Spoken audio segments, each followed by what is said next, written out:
বারবার গুগু তুমি খেয়ে যাও দান, একবার ধরা খাইলে তুমি হারাইবা পরাণ।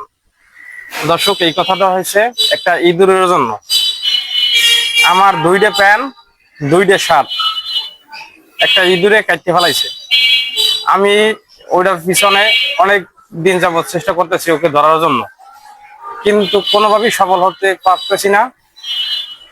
আজকে প্রায় 8-10 দিন আগে আমার কয়েকটা প্যান্ট, কয়েকটা শার্ট ইঁদুরে কাটতে ফেলাইছে। কাটতে ফেলানোর পরে আমি অনেক চেষ্টা করছি একটা কল পাইতে, একটা ওই ইঁদুরটা ধরার জন্য। তো পরে আজকে 8-10 দিন পরে ওই ইঁদুরটা ধরা পড়ছে। এই যে দর্শক, ক্যামেরাটা সামনে নিয়ে আসেন, এই যে দেখেন, এই সেই হারামজাদা। এর জন্য আমি অনেক ক্ষতিগ্রস্ত হয়েছি। এই ইঁদুরটা আমাকে অনেক লস করে দিছে। আমার নতুন দামি দামি প্যান্ট, দামি দামি শার্ট ও কাটিয়া নষ্ট করে ফেলাইছে। দর্শক, এখন আপনাদের কাছে বিচার দিলাম, এর কি করা যায় আপনারা কমেন্টের মাধ্যমে আপনারা বলে যাবেন।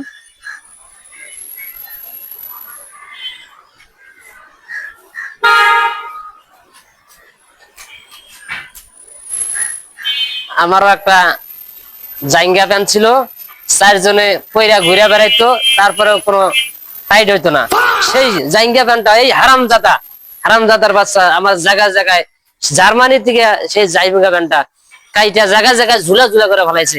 এই হারামজাদার জ্বালায় এই হারামজাদা আমার দুটো কাইটা ফেলাইছে জায়গায় জায়গায়। সুন্দর আমার জাইঙ্গা প্যান্টটা 3-4 জনে পড়তাম, সেই জাইঙ্গা প্যান্টটা আমার কাইটা ঝুলা ঝুলা টুকরা টুকরা করে ফেলাইছে।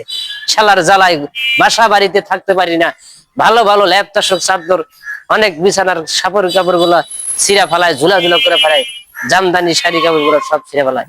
এই রে ইঁদুরের জ্বালায়, ইন্দুর মারা, ধারায় মারা, তেলাপোকা মারা, সারপোকা মারা, কত ডাইলগের ওষুধ আনলাম, তারপরেও কাজ হইলাম না।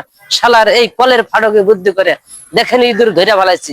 এই শালার জ্বালায় বাড়িতে ভালো ভালো নতুন নতুন দাদু আম্মু চাষির নানা দাদা খালার জন্য ভালো ভালো শাড়ি কাপড় সুরকেসে আলমারির মধ্যে রাখা হয়। ওই জায়গায় থেকে কাপড় গুলা, সুন্দর সুন্দর কাপড় গুলা ইঁদুরের বাচ্চা হারামজাদা জায়গায় জায়গায় কাইটা কাইটা ঝুলা ঝুলা করে ফেলায় নতুন নতুন শাড়ি কাপড় গুলা। এরা দেশের শত্রু, বাড়ির শত্রু, জনগণের শত্রু। এদের বিরুদ্ধে লড়াই করতে হবে, এদের বিরুদ্ধে রুখে দাঁড়াইতে হবে, এদেরকে ধ্বংস করে দিতে হবে।